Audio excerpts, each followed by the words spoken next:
বাংলাদেশ অবশেষে প্রথমে ব্যাট করেছে। বাংলাদেশ অবশেষে প্রথমে ব্যাট করে যতক্ষণ পর্যন্ত খেলা হয়েছে, আপনারা সবাই দেখেছেন যে 18 ওভার 2 বল পর্যন্ত খেলা হয়েছে।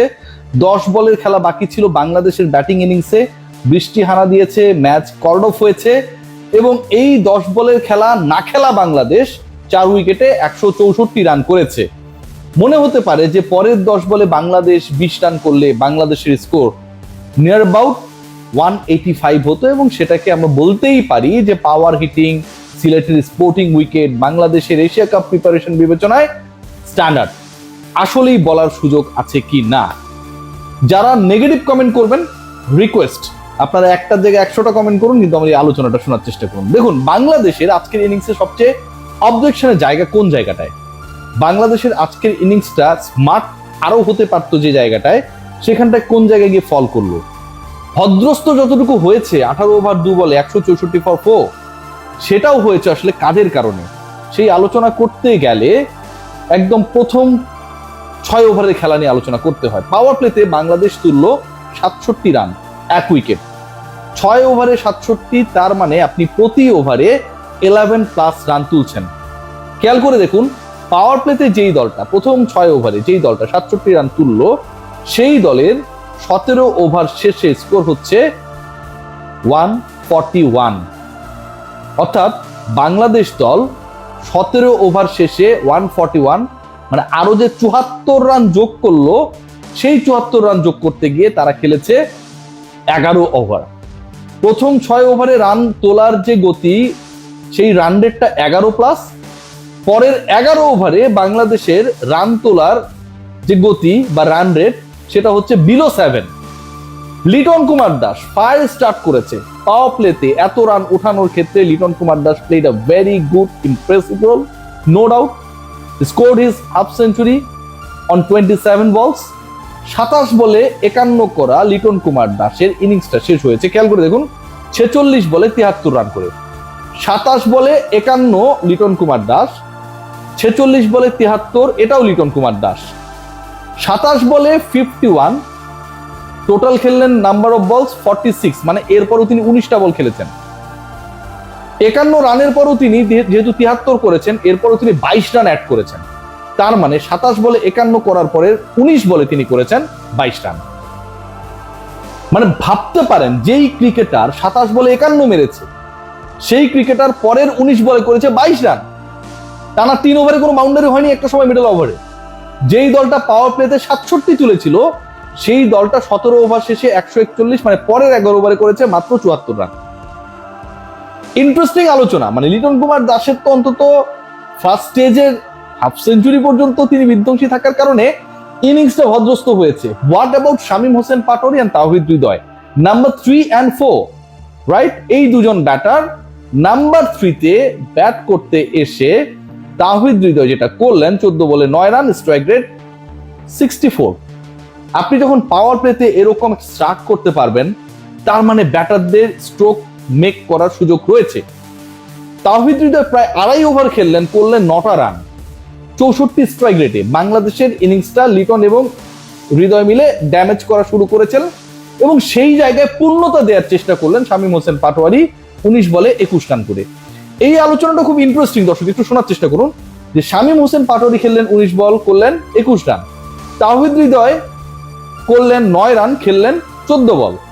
তার মানে তাওহিদ হৃদয় 9 আর শামীম পাটোয়ারি যদি আমি 21 যোগ করি, 9 + 21 দাঁড়ায় 30, রাইট?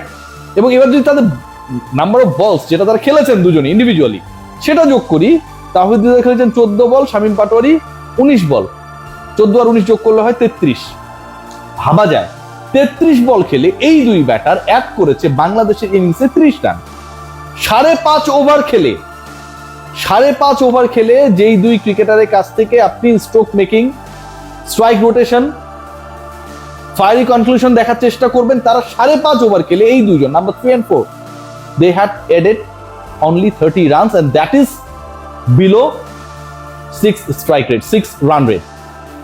5.5 ওভারে যখন 30 রান করবেন, বিলো 6 রান রেটে যখন আপনি রান তুলবেন, তখন আপনার স্কোরটা এমন একটা পর্যায়ে যাবার যে স্বপ্ন দেখিয়েছিল প্রথম 6 ওভারে, সে পর্যায়টায় যেতে পারবেন না। খেললো কারা? 18 ওভার 2 বলে যে ওই 164 হলো বা পরের 10 বল খেলা হলেও বাংলাদেশ অন্তত 180 কাছাকাছি যেতে পারতো, মাঝখানে যে অবাস্তব ঘটনা ঘটেছে সেই অবাস্তব ঘটনাকে অনেকটা মুছে দেওয়ার চেষ্টা করেছেন দুই wicket keeper batter Nurul Hasan Sohan এবং জাকির আলী অনিক। নুরুল হাসান সোহান খেলেছেন 11টা বল, করেছেন 22 রান। জাকির আলী অনিকও 153-54 স্ট্রাইক রেটে ব্যাট করেছেন। এই দুজন যখন তাদের জুটি গড়লেন, এই জুটিতে তারা খেলার সুযোগ পেয়েছেন মাত্র 30টা বল, অ্যাড করেছেন 42 রান।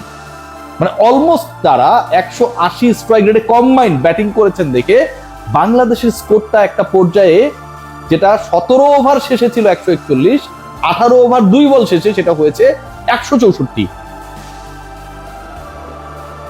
যেই তিনজন রান অ্যাড করেছে, যেই তিনজন স্কোর করেছে, সেই তিনজনের বা যেই তিনজনের ব্যাটিং অন্তত কিছু সমালোচনা থাকলেও আপনার ভালো লেগেছে, তাদের একজন লিটন কুমার দাস।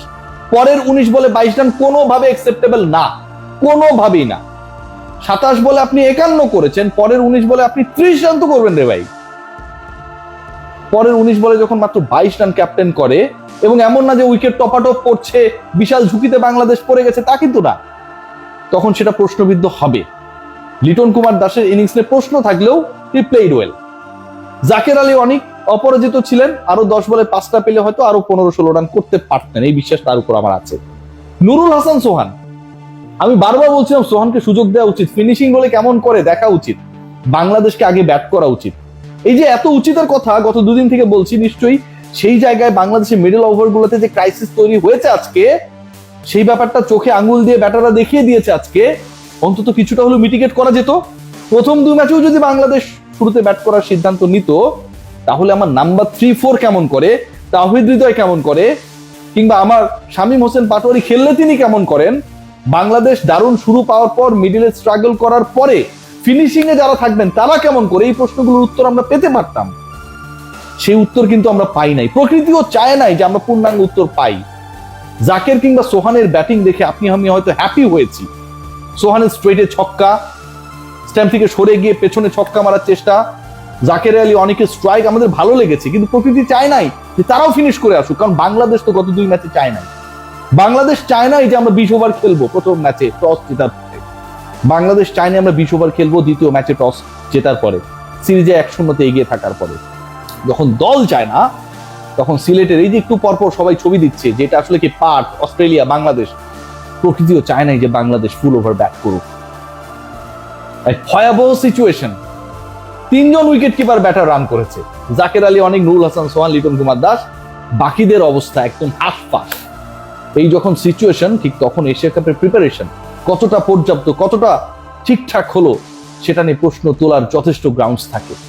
বাংলাদেশের মিডল অর্ডার এখনো প্রুভেন না, এবং সেই জায়গাটায় কাজ করার সুযোগ থাকার পরও team management, head coach, captain, cricket operations প্রথম 2 ম্যাচে সেই সুযোগটা কাজে লাগায় না। বাংলাদেশ দলের লক্ষ্য থাকে সব সময় দ্বিপাক্ষিক সিরিজে প্রতিপক্ষকে হারাবো, সেটা হতে পারে উগান্ডা, এটা হতে পারে নেদারল্যান্ডস, কিন্তু বৈশ্বিক আসরে, এশিয়ান আসরে ওখানটায় গিয়ে যে নিজেদের ক্যারেক্টার শো করতে হয়, সেই আর্ট, সেই তাগিদ, সেই বাসনা, সেই তৃষ্ণা কারোই নেই। সবাই ভালো থাকবে।